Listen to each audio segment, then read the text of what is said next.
And new at 6, police investigating a possible hate crime. And the key witness who saw that vicious attack is now talking only to 10 News. Anchor Vanessa Van Hefty is live in Logan Heights. And Vanessa, that woman told you that the attacker yelled at her during the assault.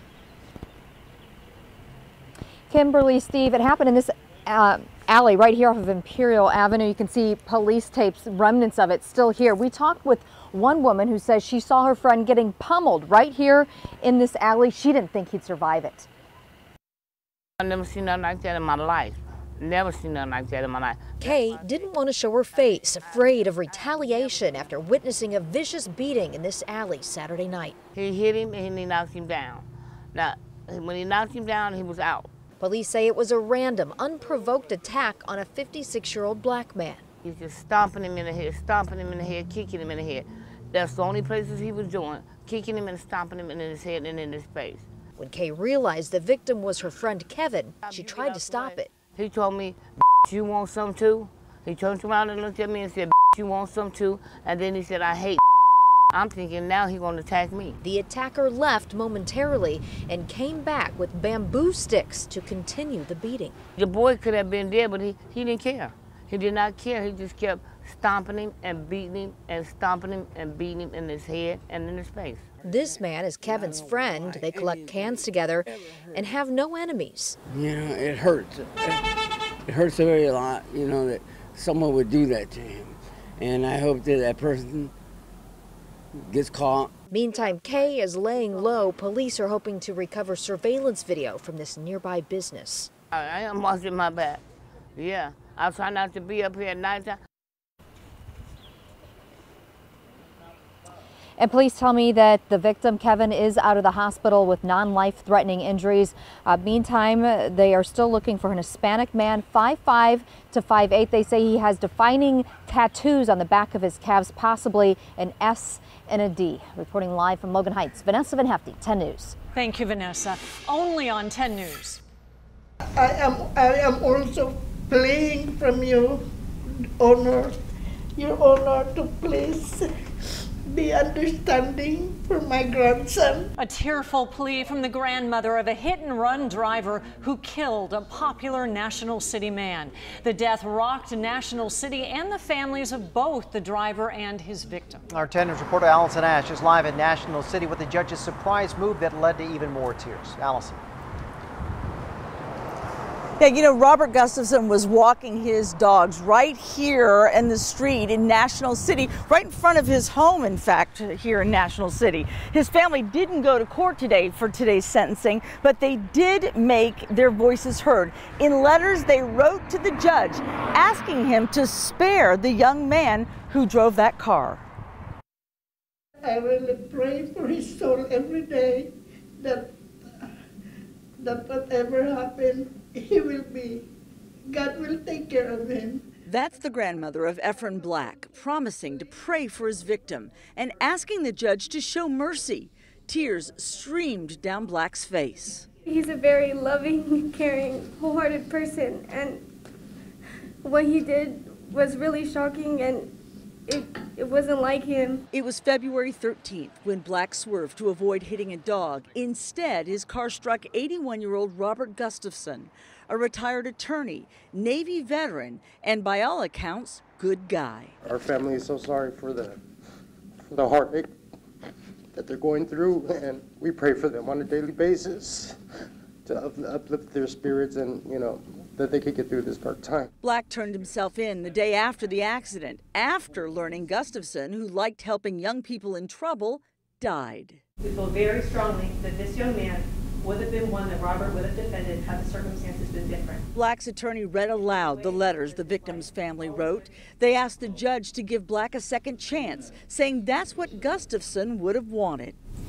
There's not one day I'll let this short and get my marriage. Black fought back tears as he read his letter of apology, then waited for the judge to sentence him. Had he stayed at the scene of the accident, there probably would never have been charges. He was a scared young kid and he left the scene. Leaving the scene didn't cause the death. It was simply a lack of responsibility. More tears as Black got 3 years probation. The judge telling him to get back to work and back to his family. The flag in front of Gustafson's home still flies at half staff. Now, just a few minutes ago, I checked the Sheriff's Department's webpage to see if Ephraim Black was still in jail, and it does appear at this hour that he is a free man. Reporting live in National City, Allison Ash, 10 News. Big break. Thank you, Allison. Developing story now. The lead testing results for 15 San Diego Unified schools, they're now in. And according to the district, only Emerson Bandini has enough lead in the water for the district to do something about this.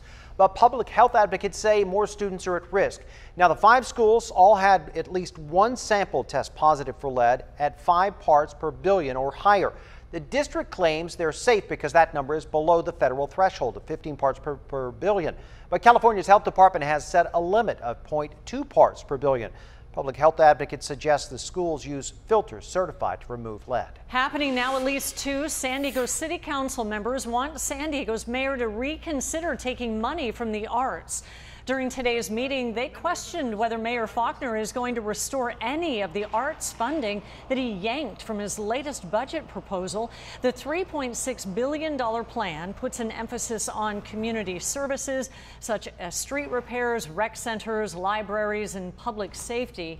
Today was the first chance for council members to talk about the plan. It could be adopted in June. All right, Kim, Brian Schlonsky here in the 10 News Live Center now. And this just in, a bat that was found at the San Diego Zoo Safari Park has tested positive for rabies. This was on Saturday. That bat was found alive right near the Oasis Deli at the park. I want to show you on the map exactly where this is. This is in this area of the park, if you're familiar with it. Here is why. The bat is not one of the animals here at the park, so trained staff had to get it out of there, took it to the county health agency, where they found that it tested positive for rabies. So the county wants you to know, if anybody's been to the park this Saturday, April 15th, basically all day, 9 to 3, and you came in contact with this bat, you probably want to get checked out because it did test positive for rabies. Back to you. A lot of people at the park last weekend. Thank you, Brian. A crime alert now. The search is on for the driver who killed a woman in the North County and then sped off. It happened about 8 o'clock last night. It was right on Mission Avenue in Oceanside. It's right by Ocean's 11 Casino and the Oceanside High School. Police say the woman was crossing the street when a silver 1998 Honda Civic going about 80 miles an hour hit her. The driver is described as a bearded man wearing a baseball cap. New developments. The East Village security guard accused of stabbing the man in this Snapchat video right here could be getting out of jail. William McQueen was supposed to be in court on assault charges today, but prosecutors, they're now reviewing the case after deciding there is not enough evidence. McQueen told police that he stabbed Taylon Jordan because he didn't think Jordan was supposed to be at the apartment building. Jordan is in the hospital on a breathing tube, but is expected to be okay. A man is recovering after getting stabbed downtown, and police have arrested the guy who did it. The victim walked into the Starbucks on Market Street just after 6 a.m. and told the workers what happened. He said the suspect ran away down 4th Avenue. Police caught up to him and got him into custody. He is being questioned right now. The victim is expected to be okay. We've got a crime alert. Police are searching for a serial arsonist who torched 4 coffee carts in the UCSD campus. These stars right here that you're going to see on the map here behind me, 3 of those stars, that's where 3 of those 4 locations were. Police were standing next to one of the carts when it suddenly burst into flames. Officers didn't see anybody around, so now they're looking into whether some sort of timing device was used. Happening tomorrow, a San Diego student shot while at Northern Arizona University will come face to face with his accused shooter. Nick Prado was supposed to testify today, but that was pushed back because other witnesses took longer than expected. Prado survived the 2015 attack despite being shot in the neck, but he had to watch his best friend die in his arms. It's rough to think that, one of my friends didn't make it out alive. The accused gunman, Stephen Jones, says it was self-defense. He faces first-degree murder and aggravated assault charges. We've got no information on how many kids are up to date with their vaccines here in San Diego now that families can no longer use that personal belief exemption. This map from the Department of Health, it shows just where we are below statewide right now. You can see San Diego County down there in yellow. All of the counties in green have at least 95% of kindergartners vaccinated. San Diego County, as I mentioned, just missing the mark with a 94.7% vaccination rate. Even though we just missed the statewide average, we are still more than 1% better than last year. New at 6 o'clock, a pair of local hospitals are among the best in the entire country when it comes to safety and quality. The UC San Diego hospitals in Hillcrest and La Jolla have both received A grades from a nonprofit that advocates quality, safety, and transparency in the healthcare system. Only about 1/3 of the hospitals surveyed earned the highest mark. Your money matters. The 12 cents a gallon gas hike that takes effect in November might not be the last time filling up here in San Diego gets more expensive. 10 News was the first to tell you the state may raise the gas tax another 5 cents in July of 2018. That's because the new bill left the current gas tax system in place, called the fuel tax swap, for one more year. That system requires adjusting the gas tax every July based on a complex formula on price and consumption. San Diegans tell 10 News spending more at the pump will force them to cut back on other expenses, which could spell trouble for local businesses. It's going to mean being really tight on my budget, making it from check to check, and probably not shopping as much as I used to. No doubt. The future increases are based on current projections, so the tax could rise more than predicted or fall. It all depends on price and consumption. New information on San Diego's housing market. Homes are selling faster and for more money than this time last year. The median price for a single-family home that sold in March was $571,000.